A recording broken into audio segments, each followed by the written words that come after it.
पुंडलीकवरदा हरिविठ्ठल श्री ज्ञानदेव तुकाराम पंढरीनाथ भगवान की जय। माऊली ज्ञानेश्वर महाराज की जय। जगद्गुरु तुकाराम महाराज की जय।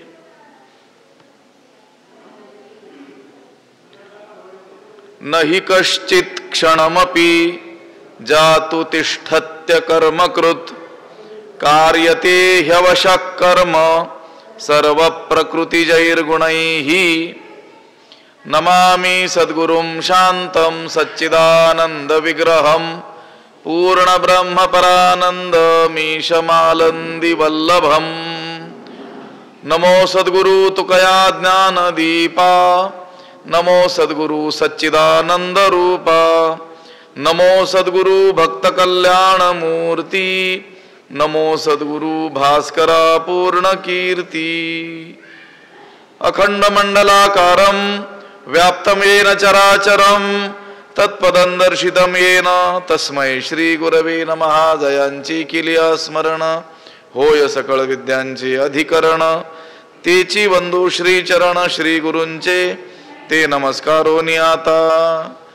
नहि कश्चित् क्षणमपि जातु तिष्ठत्य कर्मकृत् कार्यते ह्यवशः कर्म सर्व प्रकृतिजैर्गुणैः।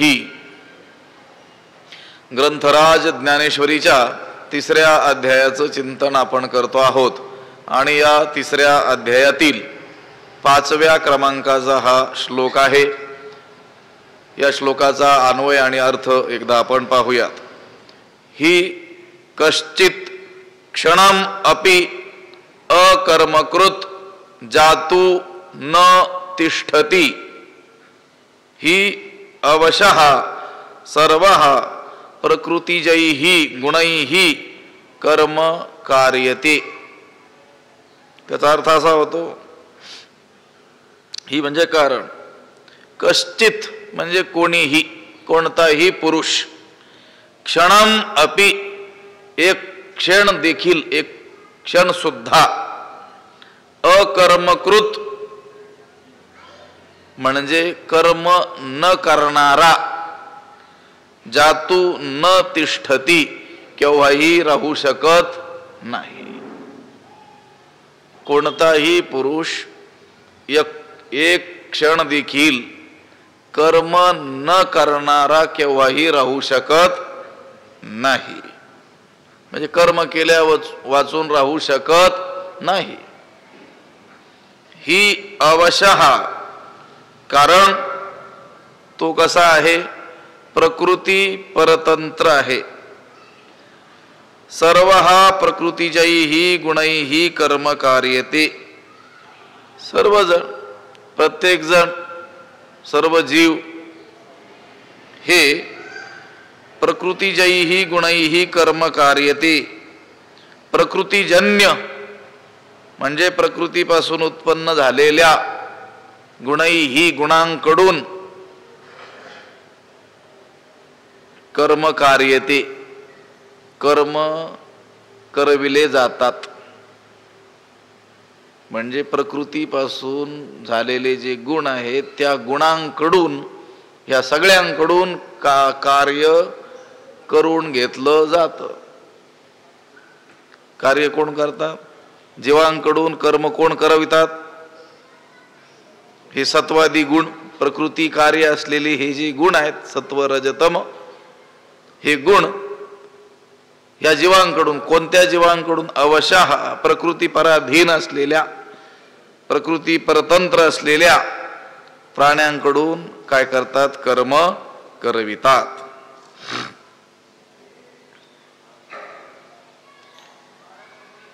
कर्म केल्या वाचून एक क्षणभर सुद्धा कोणीही राहू शकत नाही।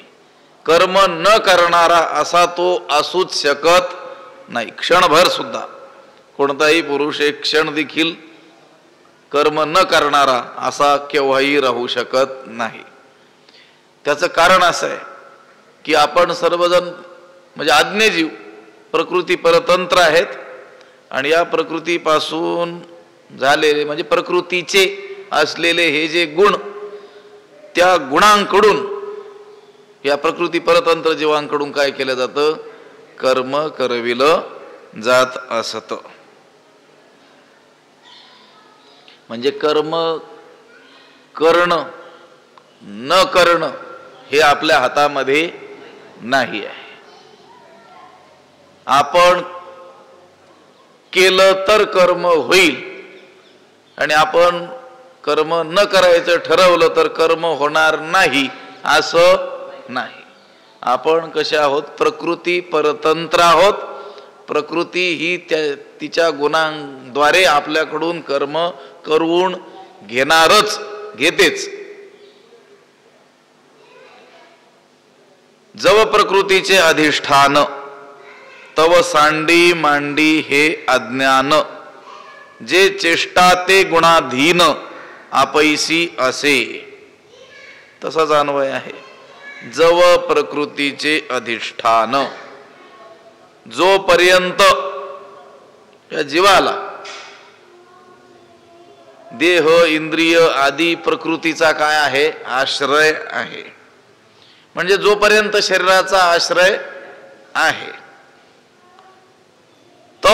तोपर्यंत सांडी मांडी हे अज्ञान, तोपर्यंत मी कर्म टाकतो किंवा मी करतो, तोपर्यंत मी कर्माचा स्वीकार केलाय किंवा मी कर्म करतो किंवा मी कर्माचा काय करतो? त्याग करतो. हे काय आहे? असं म्हणणं अज्ञानाचं काय आहे? लक्षण आहे. जे कारण कोणतंही कर्म जे घडतं, जे चेष्टा म्हणजे कर्म, ते गुणाधीन. ते कसं आहे? गुणांच्या अधीन आहे. प्रकृतीचे जे सत्वादी गुण आहेत त्या गुणांच्या हे काय आहे? अधीन आहे. आपैसी असे, त्या तीन गुणांच्या स्वभावतःच हे काय आहे? अधीन आहे. आणि त्या गुणांनुसार ते कर्म आपोआप होत असत. जोपर्यंत शरीराचा आश्रय आहे, म्हणजे आपण आपल्याला जोपर्यंत मी देह आहे असं मानलेलं आहे, तोपर्यंत मी कर्म करतो, मी कर्म त्यागतो असं म्हणणं हे काय आहे? अज्ञान आहे. तव सांडी मांडी हे अज्ञान. इथं प्रकृतीचे अधिष्ठान म्हटलेलं आहे.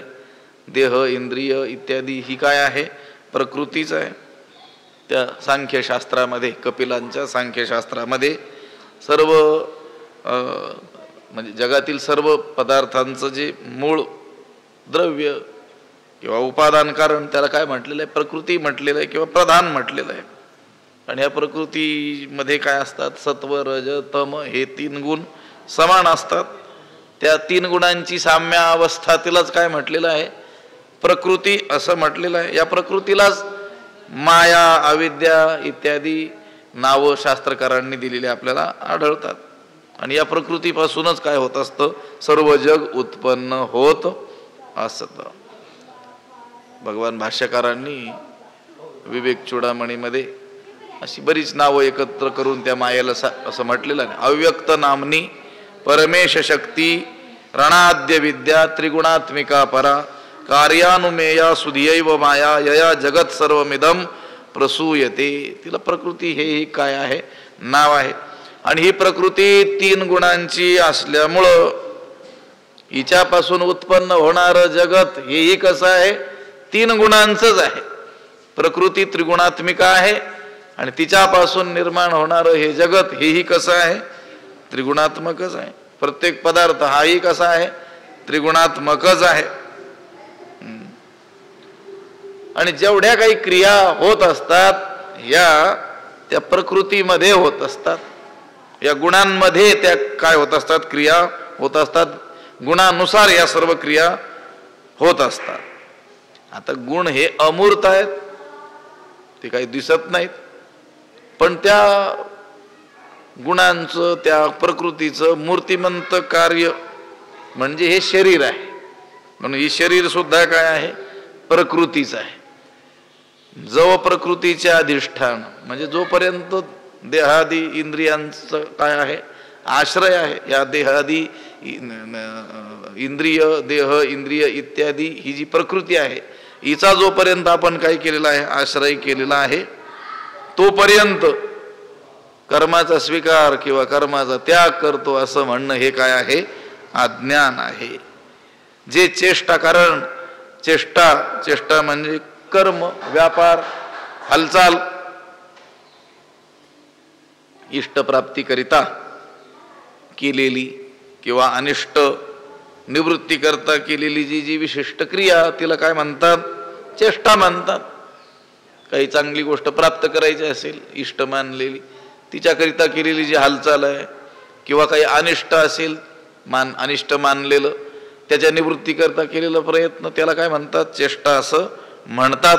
आणि ही चेष्टा म्हणजे हे कर्म कशाच्या अधीन आहे ते गुणाधीन, ते गुणांच्या स्वाधीन आहे. जीव हा प्रकृती परतंत्र आहे त्यामुळं प्रकृती 3 गुणांची आहे.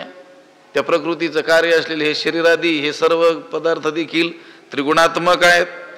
मग त्या 3 गुणांपैकी ज्या गुणांचा उत्कर्ष होतो त्यानुसार त्याच्याकडून सात्विक राजस तामस क्रिया घडत असतात, तशी कर्मे होत असतात.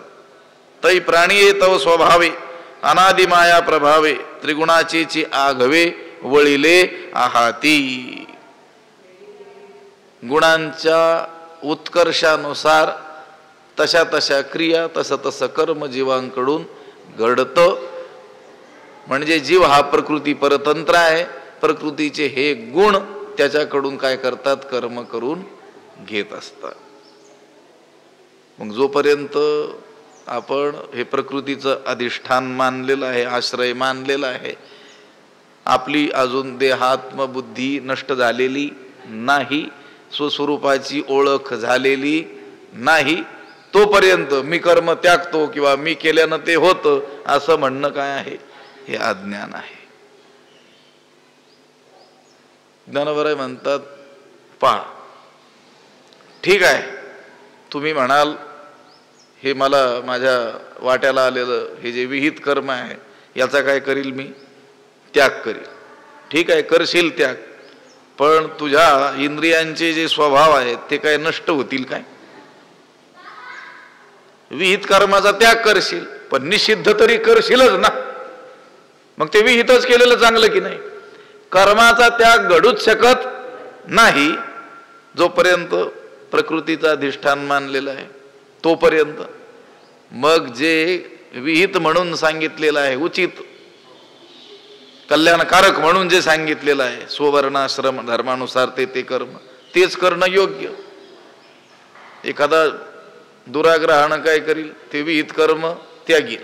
देखे विहित कर्म जे तुले ते सगळे किंवा सळे जरी ओसंडिले तरी स्वभाव काय निमाले इंद्रियांचे. देखे जे तुले विहित कर्म ते सळे किंवा सगळे जरी ओसंडिले तरी इंद्रियांचे स्वभाव निमाले काय. देखे म्हणजे पहा असं पहा की जे तुले विहित कर्म जितकं विहित कर्म आहे सांगितलेलं हे कर म्हणून जे सांगितलेलं आहे वर्णाश्रमानुसार ते सर्व काय केलं हट्टानं जरी त्यानं करायचं सोडून दिलं ते सगळे जरी किंवा सळे जरी ओसंडिले तरी इंद्रियांचे स्वभाव निमाले काय. तर इंद्रियांचे स्वाभाविक जे धर्म आहेत ते नाहीसे झाले काय. इंद्रियांचे स्वभाव नष्ट झाले आहेत काय नाही. इंद्रिय स्वभाव त्यागतील काय नाही. भले तू जेवढं काही विहित म्हणून सांगितलेलं कर्म आहे ते सगळं जरी काय केलं त्यागलं दुराग्रहानं काय केलं त्यागूनच टाकलं तरी देखील इंद्रियांचे स्वभाव काय नष्ट झाले का नाही. देखे विहित कर्म जे तुले विहित कर्म विहित म्हणजे शास्त्राने ज्याची प्रेरणा केलेली आहे हे कर म्हणून सांगितलेलं आहे त्याला काय म्हणतात विहित कर्म. रोजचं प्रातस्नान संध्या देवपूजा ब्रह्मयज्ञ नित्य नैमित्तिक जे काही कर्म आहेत ते कर्म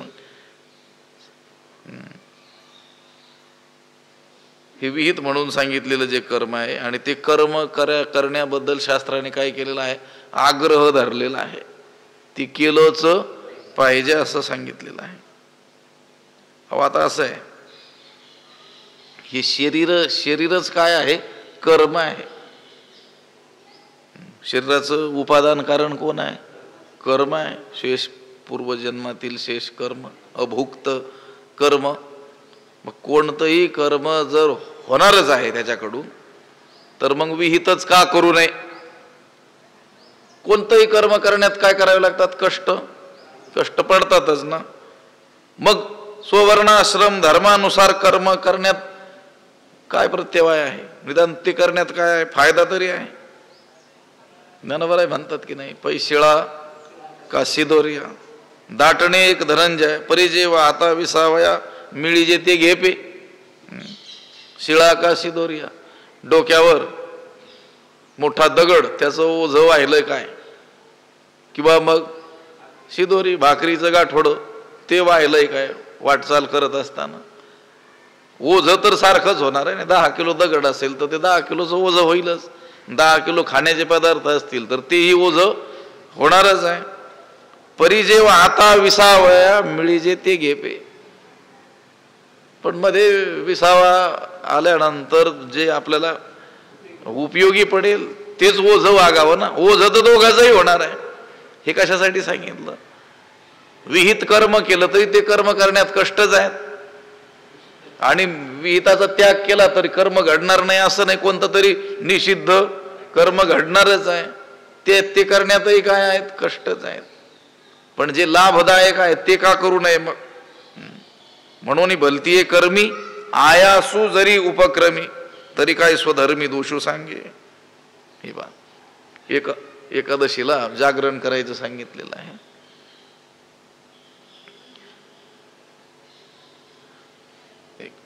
वचन आहे शास्त्रामध्ये, दिवाच्या हरिकीर्तनात दिवसभर हरिकीर्तन करून तो दिवस घालवावा. रात्रौ जागरणम कुर्यात दिवाच्या हरिकीर्तनात, रात्री काय करावं, जागरण करावं. एकादशीचंही जागरणच, आणि उगीच कुठेतरी काही मनोरंजनाची साधनं आली, ती सिनेमा पाहायला गेले किंवा काहीतरी उगीच गप्पा मारत बसले, जागरण केलं. जागरण दोन्ही सारखेच आहे.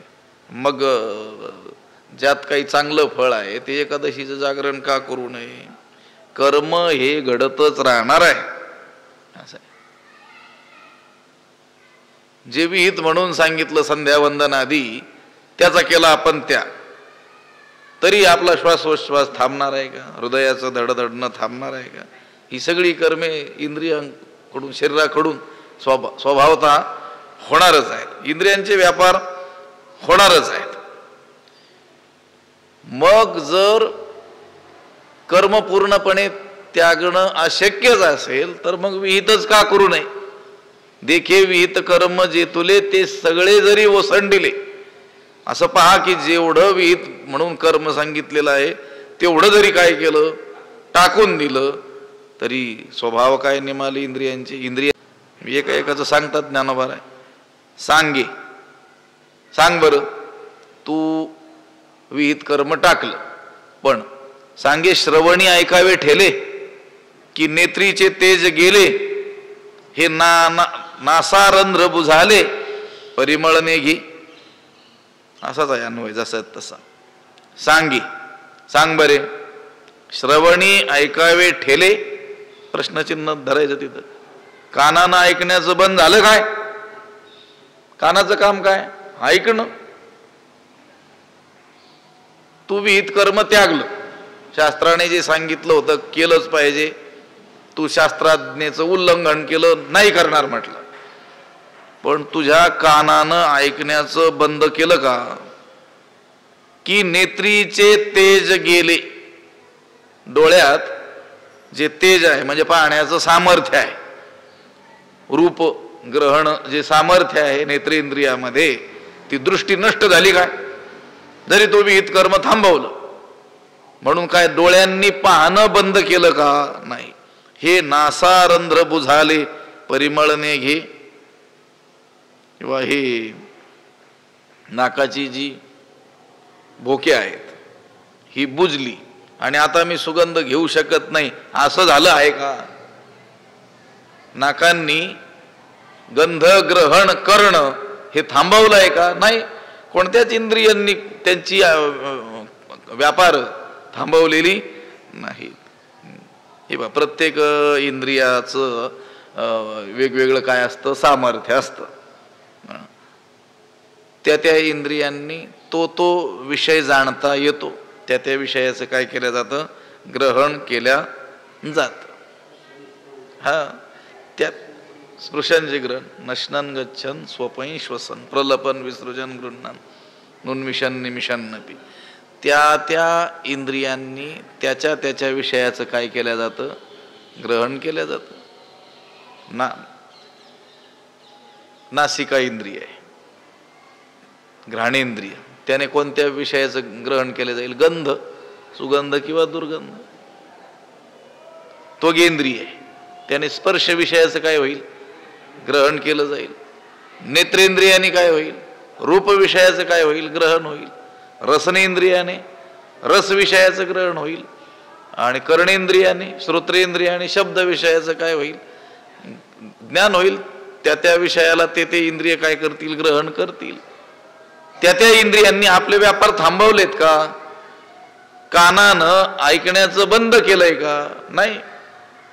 जरी तू विहित कर्म सोडले तरी देखील शब्द कानावर तुझ्या पडणार, शब्दाचं ज्ञान तुझे कर्णेंद्रिय करून देणार. की नेत्रीचे तेज गेले, डोळ्यांचे रूप पाहण्याची दृष्टी जी नष्ट झाली का? नाही.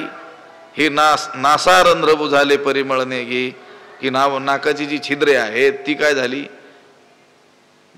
बुजली आणि आता मी सुगंध घेऊ शकत नाही, गंधग्रहण मला करता येत नाही, असं झालंय का? नाही. ना तरी प्राणापान गती की निर्विकल्प जाहली मती की क्षुधा तृषादी आरती खुंटली या. ना तरी किंवा प्राणापान गती, प्राणापानांचे व्यापार बंद पडले का?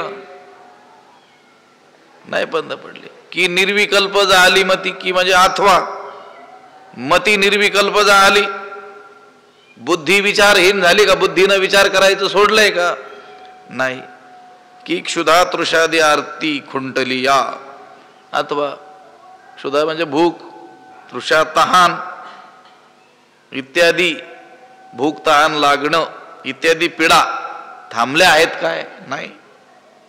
ना तरी प्राणापान गती, प्राण आणि अपान, इथं उपलक्षणानं प्राण आणि अपान ह्या दोघांचंच काय केलं, ग्रहण केलं. पण त्याच्यात सगळे घ्यायचे. पंचप्राण,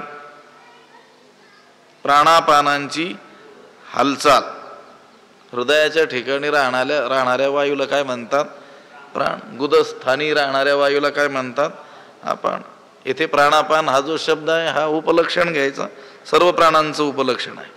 प्राण, अपान, समान, उदान आणि व्यान हे काय आहेत, पंच प्राण आहेत. नाग, कुर्म, कृकल, देवदत्त आणि धनंजय हे काय आहेत, उपप्राण आहेत.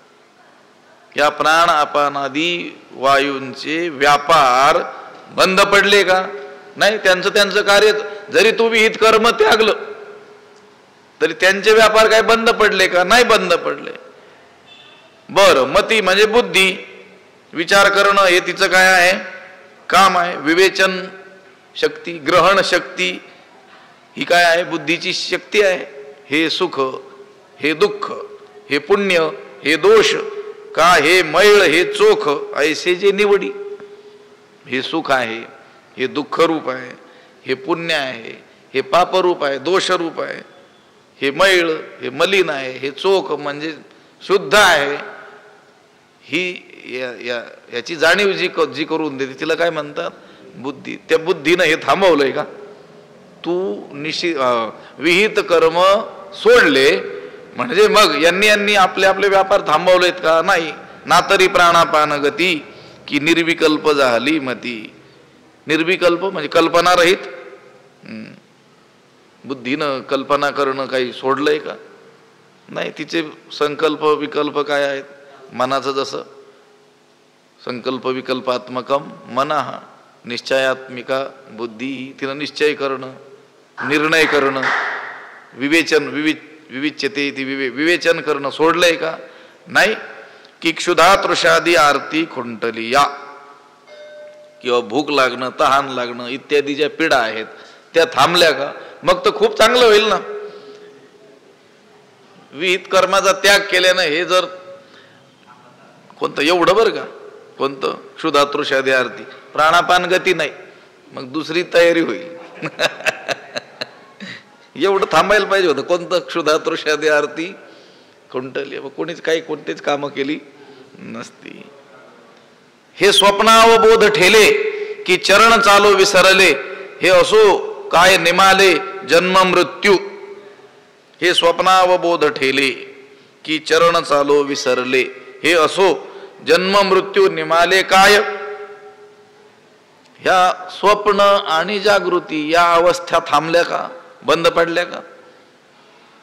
विहित कर्माचा त्याग केला म्हणजे मग स्वप्न पडणं हे बंद झालं, किंवा जागृतीत येणं हे काय झालं, बंद झालं. असं आहे का? नाही. की चरण चालो विसरले, पाय चालण्याचं विसरून गेले का? पायाने चालणं थांबवलं का? नाही थांबवलं. हे असो, हे असू द्या म्हटले. आता हे सर्व राहू द्या, आता जेवढं बोललो तेवढं. जन्म मृत्यू निमाले काय? जन्म आणि मृत्यू हे संपले आहेत काय? जन्म मरण या गोष्टी नष्ट झाल्या आहेत का? नाही. हे काहीच थांबलं नाही. चरण चालो विसरले, पाय चालण्याचं विसरून गेले आहेत का? इथं हे चरण म्हणजे पाय हा जो शब्द इथं ग्रहण केलेला आहे, हाही काय आहे, उपलक्षण आहे सगळ्या कर्मेंद्रियांचं. जेवढे कर्मेंद्रिय आहेत त्या कर्मेंद्रियांनी आपली आपली कामं काही थांबवली का? पायाने चालणं थांबवलं का? तसं हातानं देणं घेणं काही थांबवलं का? असं म्हणायचंय त्यांना. की चरण चालो विसरले, हे असो काय निमाले जन्म मृत्यू. जन्म मृत्यू, जन्म आणि मरण सगळ्यात महत्वाची गोष्ट. जन्म आणि मरण हे थांबले आहेत का? नष्ट झाले आहेत का? नाही. हे काहीच थांबलेलं नाही. जरी तू दुराग्रहानं विहित जे कर्म आहे त्याचा काय केलास, त्याग केलास, तरी हे काहीही थांबलेलं नाही. मग जर हे काही थांबलेलं नसेल तर मग तू सोडलं काय? हे न ठकेची जरी काही तरी सांडिले ते काही, म्हणून कर्मत्याग नाही प्रकृती म्हणता. हे जरी काही न ठकेची तरी सांडिले ते काही, म्हणून प्रकृती म्हणता कर्मत्यागो नाही. हे जरी काही न ठकेची, हे जर काही ह्यापैकी हे सगळं जे सांगितलं, सांगे श्रवणे ऐकावे ठेले की नेत्रीचे तेज गेले, हे नासारंध्र बुझाले परिमळ निघे, ना तरी प्राणापान गती की निर्विकल्प झाली मती की क्षुधा तृषादी आरती खुंटलिया, हे स्वप्नावबोध ठेले की चरण चालो विसरले, हे असो काय निमाले जन्म मृत्यू. हे काही थांबलंय का? हे याच्यापैकी नाही.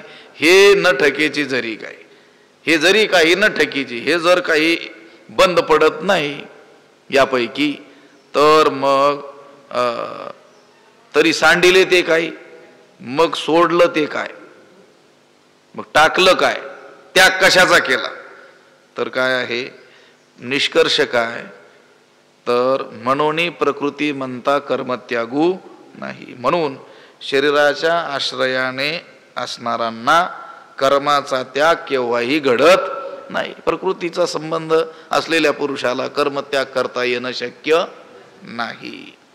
म्हणून अगोदरच सांगितलं की नाही, जव प्रकृतीचे अधिष्ठान तव सांडी मांडी हे अज्ञान. कारण तुझ्या स्वाधीन नाही ते, जे चेष्टा ते गुणाधीन आपैसी असे. म्हणून कर्मत्यागू नाही प्रकृती म्हणता. प्रकृती म्हणत म्हणजे प्रकृतीच्या अधीन असणाऱ्यांना. मनुष्य प्रकृती अधीन आहे म्हणून त्याला काही नाही आहे, स्वातंत्र्य नाही आहे. आणि मग स्वातंत्र्य जर नाहीच आहे तर तो त्यानं मी ह्याचा त्याग करतो हे म्हणणं कसं आहे, हास्यास्पदच आहे की नाही. जर त्याला कर्माचं काही नाही आहे, म्हणजे प्रकृती अधीन तो असल्यामुळं प्रकृतीची गुण त्याच्याकडून कर्म करून घेणार आहेत, तो प्रकृती परतंत्र आहे. त्यामुळं त्यानं असं म्हणणं मी कर्मत्याग करतो किंवा मी केल्यानं होतं, हे कसं आहे सगळं हास्यास्पद आहे.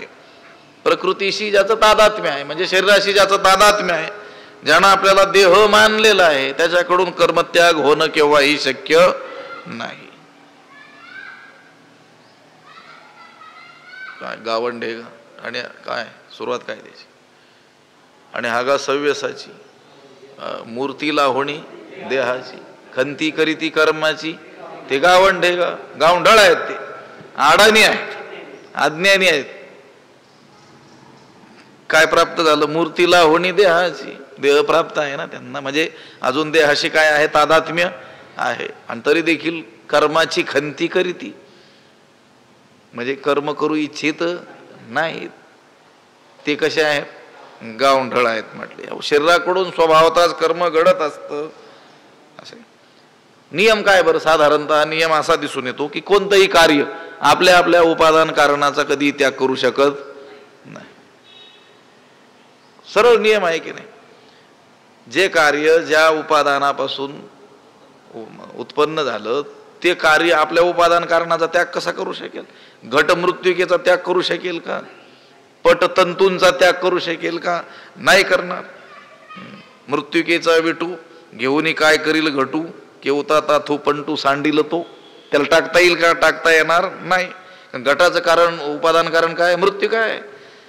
म्हणून मृत्युकेचा त्याग तो घट करू शकत नाही. पटाचं उपादान कारण ते तंतू आहेत, तो पट त्या तंतूचा त्याग करू शकत नाही. अहो त्याप्रमाणे हे जे शरीर आहे त्याचं उपादान कारणच कर्म आहे. आणि मग उपादान कारण जर कर्म असेल तर त्या कर्माचा सर्वस्वी त्याग त्याच्याकडून होऊ शकेल का? नाही.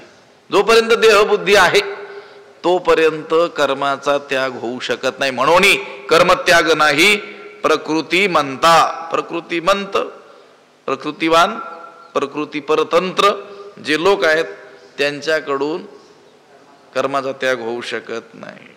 मी कर्म करणारच नाही अशी प्रतिज्ञा त्यानं केली, ती कशी असेल? व्यर्थ असणार आहे. त्याला कर्म करावंच लागेल, कर्म होतच राहील, त्याची इच्छा असो की नसो. कर्म पराधीनपणे निपजत असे प्रकृती गुणे, येरी धरी मोकली अंत करणे वाहिजे वाया. कर्म पराधीनपणे प्रकृती गुणे निपजत असे, येरी धरी मोकली अंत करणे वाया वाहिजे. त्याचा अर्थ असा आहे, कर्म पराधीनपणे, कर्म हे परतंत्र असल्यामुळे प्रकृती गुणे निपजत असे. प्रकृतीनुसार म्हणजे शरीरातील, शरीर हे प्रकृती कार्यच आहे, प्रकृतीच आहे, आणि प्रकृती त्रिगुणात्मिका आहे. म्हणून त्या शरीरातील सत्वादी गुणांनुसार ते काय होतं? उत्पन्न होतं. प्रकृती गुणे निपजत असे. कर्म पराधीनपणे प्रकृती गुणे निपजत असे. कर्म हे परतंत्र असल्यामुळं प्रकृती गुणे म्हणजे या शरीरातील जी गुण आहेत सत्व रज तम यांच्यानुसार काय होत असतं? उत्पन्न होतं, निपजत असे. येरी धरी मोकली अंत करणे वाहिजे वाया. एरवी हा जो जीव आहे ना त्यानं मी कर्म करतो, मी कर्म त्यागतो अशी बुद्धी अंतकरणात जी बाळगणं आहे ना ते फुकट बाळगणं आहे. वाया, वाहिजे वाया, अंतकरणे वाहिजे वाया, अंतकरणे वाया वाहिजे. त्या जीवानं मी कर्म करतो किंवा मी कर्म त्यागतो ही जी बुद्धी आहे अंतकरणात तो फुकटच बाळगीत असतो, व्यर्थ बाळगत असतो. त्यानं ती बुद्धी बाळगल्यानं काही फरक पडत नाही. तो म्हटला मी करतो तर तो करतो असंही होत नाही, आणि मी त्यागतो असं म्हणत असेल तर त्याच्याकडून ते त्यागणंही शक्य होत नाही. कारण कर्म पराधीनपणे निपजत असे प्रकृती गुणे, प्रकृतीच्या गुणांमुळे. वास्तवता तर अशी आहे की कर्म हे सर्व प्रकारानं प्रकृतीकडूनच केलं जातं. जीवात्मा हा त्या कर्माचा कर्ताच नाही आहे, पण मूर्खपणानं तो मीच करता असं काय करत असतो, म्हणत असतो, समजत असतो. प्रकृते हे क्रियमाणानी गुणही कर्माणी सर्वशः अहंकार विमूढात्मा कर्ता अहमिती मन्यते. विमूढात्मा मूर्ख मूर्खतेनं मी या कर्माचा कर्ता आहे असं म्हणत असतो. प्रकृती करी कर्मे ती म्या केली म्हणे भ्रमे. तो कर्मे कोण करते? प्रकृती. पण हा अज्ञानानं काय म्हणतो? मी केली म्हणतो. असं आहे. आणि मग त्या कर्मपाशांनी काय होतो? बद्ध होतो. तो तरी अकर्ता. तो कसा आहे खरा? अकर्ता आहे. उदासू अभोक्ता परिया पतिव्रता भोगविजे. जीवात्मा प्रकृतीच्या अधीन झाल्यानंतर मग त्यानं मी कर्म करणार नाही किंवा कर्माचा त्याग करीन असं म्हणणं काय आहे? व्यर्थ आहे, फोल आहे. प्रकृतीचे गुणधर्म त्याला जसं त्याच्याकडून करून घेतील तसं त्याला करणं काय आहे? भाग आहे. कर्मपराधीनपणे निपजत असे प्रकृती गुणे येरी धरी मोकळी अंत करणे वाहिजे वाया. कर्म हे पराधीनपणानं प्रकृतीच्या अधीन असल्यामुळं कसं घडतं त्याच्यासाठी उदाहरणं देतात दोन ओव्यांमध्ये. देखे रथी आरूढीजे मग जरी निश्चळ बैसीजे तरी चळ होऊन हिंडीजे परतंत्रा. देखे रथी आरूढीजे मग जरी निश्चळ बैसीजे तरी परतंत्रा चळा होऊन हिंडीजे. देखे म्हणजे पहा, असं पहा की रथी आरूढीजे रथात चढून आपण बसलो किंवा एखादा मनुष्य रथावर चढला, रथामध्ये जाऊन बसला. मग जरी निश्चळा बैसीजे आणि रथात बसल्यानंतर तो स्वस्थ बसला, त्या रथात काही हालचाल केली नाही किंवा इकडून तिकडे फिरला नाही, तरी परतंत्रा चळा होऊन हिंडीजे तरी तो परस्वाधीनपणे म्हणजे त्या रथाच्या अधीन झालेला असल्यामुळं चला होऊन हिंडीजे तो चलायमान झालेला आहे की नाही. तो जरी स्वस्थ बसला तरी आता अधीन कशाचा झाला?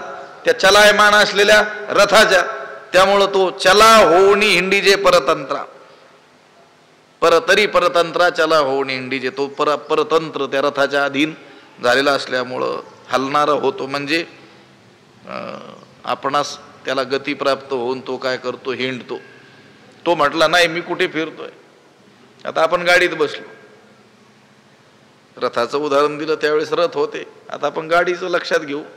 गाडीमध्ये बसलो, भले त्या गाडीमध्ये काही गिरट्या घातल्या नाही इकडून तिकडे, एका जागेवर बसलो, शांत बसलो अगदी. आणि आता सांगितलं मी कुठेच जाणार नाही, तरी देखील कुठेतरी गेल्याशिवाय राहत नाही. कारण तो काय झालेला आहे? आता त्या पराधीन झालेला आहे. आता त्याचं ते म्हणणं मी कुठेच जाणार नाही हा काय दुराग्रह होईल त्याचा.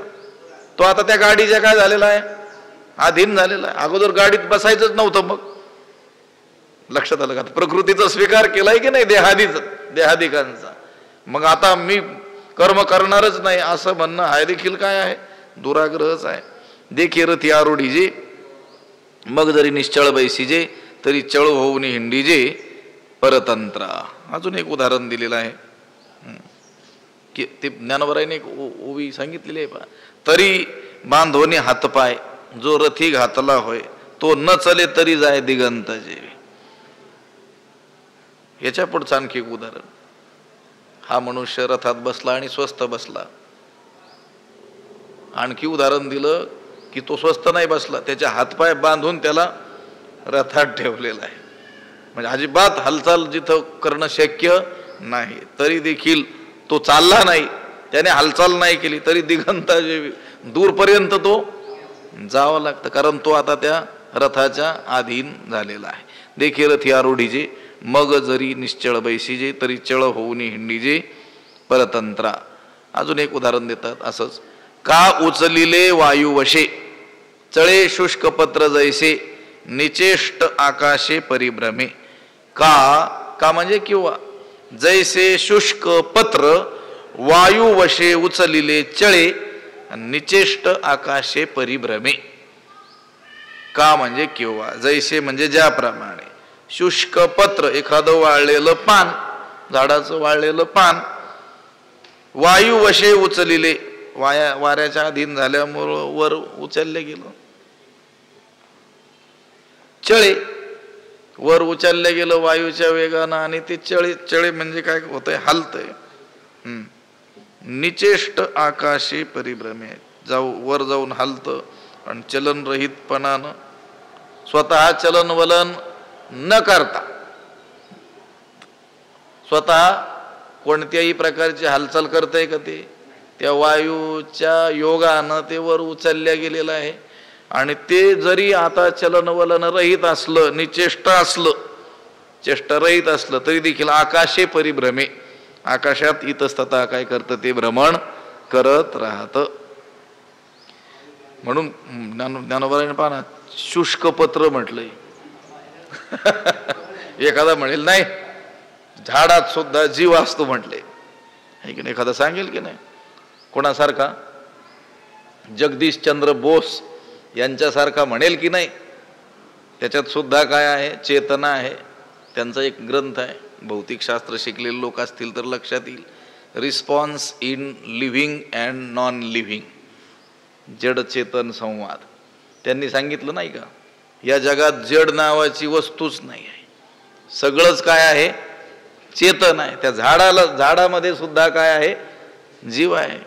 म्हणून एखादा म्हणेल नाही ते पान आहे ना, त्याच्यात सुद्धा जीव आहे, म्हणून त्याने हालचाल केली असेल. ज्ञानोबा म्हटले नाही शुष्क पत्र. त्यांना माहित होतं असे डोकं चालवणारे पुढं तयार होतील ना, असं आहे. का उचलिले वायू वशे चळे शुष्क पत्र जैसे.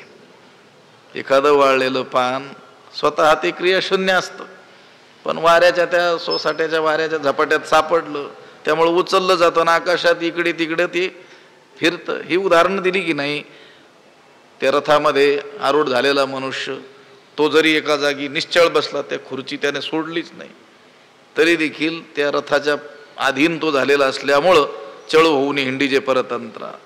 ते एक उदाहरण. आणि हे झाडाचं वाळलेलं पान ते स्वतः क्रियाशून्य असलं तरी देखील वाऱ्याच्या झपाट्यात सापडून उचललं जातं आणि आकाशात इकडं तिकडं भ्रमण करत राहतं. तैसे प्रकृती आधारे कर्मेंद्रिय विकारे निष्कर्म ही व्यापारे निरंतर, किंवा निष्कर्म्यू ही व्यापारे निरंतर. अन्वय आहे. तैसे प्रकृती आधारे कर्मेंद्रिय विकारे निष्कर्म्यू ही निरंतर व्यापारे. तैसे म्हणजे त्याप्रमाणे, त्याप्रमाणे म्हणजे या दोन ओव्यांमध्ये आलेल्या या दोन वेगवेगळ्या उदाहरणांप्रमाणे. प्रकृती आधारे म्हणजे शरीराच्या आधारानं, प्रकृतीच्या आधारानं. कर्मेंद्रिय विकारे आणि कर्मेंद्रियांच्या क्रिया करण्याच्या स्वभावामुळे. निष्कर्मही किंवा निष्कर्म्यूही म्हणजे जो म्हणतोय ना कर्महीन म्हणजे निग्रहानं म्हणजे दुराग्रहानं निष्कर्म राहणारा पुरुष, म्हणजे मी कर्म काही झालं तरी करणारच नाही, तो देखील निरंतर व्यापारी अखंड कर्म करत राहतो. जो म्हणतो ना मी कर्म करणार नाही असा मनुष्य सुद्धा त्या प्रकृतीच्या आधारानं आणि कर्मेंद्रियांच्या क्रिया करण्याच्या स्वभावामुळे मी काही करत नाही, मी काही करत नाही असा म्हणणारा एक काय करत राहतो, निरंतर व्यापारी. ज्ञानोबराचा शब्द आहे निरंतर, अखंड त्याचा काय चालू असतो, कर्म करणं चालू असतं. तैसे प्रकृती आधारे कर्मेंद्रिय विकारे निष्कर्म्यू ही व्यापारे निरंतर. आणि सिद्धांत सांगतात म्हणोनी संगू जव प्रकृतीचा तव त्याग गुण घडे कर्माचा ऐसिया ही करू म्हणती तयाचा आग्रहोची उरे. म्हणोनी जव प्रकृतीचा संगू तव कर्माचा त्यागू न घडे ऐसिया ही करू म्हणती तयाचा आग्रहोची उरे. म्हणवणी म्हणजे म्हणून जोपर्यंत प्रकृतीचा संगू शरीराचा काय आहे संबंध आहे, प्रकृतीचा संबंध आहे, तव म्हणजे तोपर्यंत कर्माचा त्यागू न घडे, कर्माचा त्याग होणं शक्य नाही, कर्माचा त्याग संभवत नाही. हा सिद्धांत आहे. काय सिद्धांत आहे? जोपर्यंत शरीराचा संबंध आहे तोपर्यंत कर्माचा त्याग होऊ शकत नाही. शरीराचा संबंध म्हणजे तादात्म्य, मी देह आहे अशी भावना. आता महात्मे सुद्धा असतात की नाही, ते देहातच वावरतात, पण मी देह आहे अशी आत्मबुद्धी नसते ना त्यांची, त्यामुळे त्यांना काही कर्माचा नियम नाही आहे. आपण आज्ञेजन, जोपर्यंत देहात्मबुद्धी आपली आहे, म्हणून संग जो प्रकृतीचा तो त्यागू न घडे कर्माचा, हा नियम आहे. पण असा नियम असूनही, अशी परिस्थिती असूनही करू म्हणती तयाचा, काय करू म्हणती? आम्ही कर्माचा त्याग करू असे जे म्हणतात त्यांचा आग्रह होची उरे, केवळ आग्रह शिल्लक राहतो, केवळ त्यांचं ते म्हणणं शिल्लक राहतं. काय म्हणणं? आम्ही कर्माचा त्याग करू, आम्ही कर्माचा त्याग करू, हे म्हणणंच शिल्लक राहतं, फक्त कर्माचा त्याग होऊ शकत नाही. प्रकृती म्हणताना कर्माचा त्याग नाही, म्हणून कर्म त्यागू नाही प्रकृती म्हणता. म्हणून संग जो प्रकृतीचा तव त्यागू न घडे कर्माचा, ऐसियाही करू म्हणती तयाचा आग्रह होची उरे. पुंडरीक वरदा हरी विठ्ठल, श्री ज्ञानदेव तुकाराम, पंढरीनाथ भगवान की जय. माऊली ज्ञानेश्वर महाराज की जय. विठ्ठल विठ्ठल विठ्ठल विठ्ठल विठ्ठल. पुंडलीक वरदा हरी विठ्ठल, श्री ज्ञानदेव तुकाराम, पंढरीनाथ भगवान की जय. माऊली ज्ञानेश्वर महाराज की जय.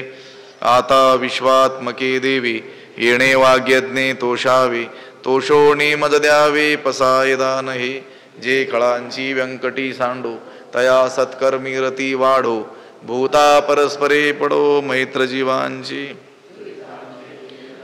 विश्व स्वधर्म सूर्ये पाहो, जो जे वांछील तो तेला हो प्राणीजात. वर्षत सकळ मंगळी, ईश्वर निष्ठांची मांदियाळी, अनवरत भूमंडळी भेटो तया भूता. चला कल्पतरुंचे आरव, चेतना चिंतामणीचे गाव. बोलते जे अर्णव पियुषांचे, चंद्रमे जे अलांछन. मार्तंड जे तापहीन, ते सर्वाही सदा सज्जन. सोय रे हो तू किंबहुना सर्व सुखी, पूर्ण होवणी तिही लोकी. भजिजो आदि पुरुखी अखंडित, आणि ग्रंथोपजीविये विशेषी लोकी इये. दृष्टादृष्ट विजये हो आवेजी, एथ म्हणे श्री विश्वेश्वरावो. हा होईल दान पसावो, येणे वरे ज्ञानदेवो सुखिया झाला. येणे वरे ज्ञानदेवो सुखिया झाला. येणे वरे ज्ञानदेवो सुखिया झाला. पुंडलीक वरदा हरी विठ्ठल, श्री ज्ञानदेव तुकाराम, पंढरीनाथ भगवान की जय. माऊली ज्ञानेश्वर महाराज की जय. जगद्गुरु तुकाराम महाराज, शांती ब्रह्म एकनाथ महाराज की जय. सद्गुरु बंशी महाराज, सद्गुरु जोग महाराज की जय.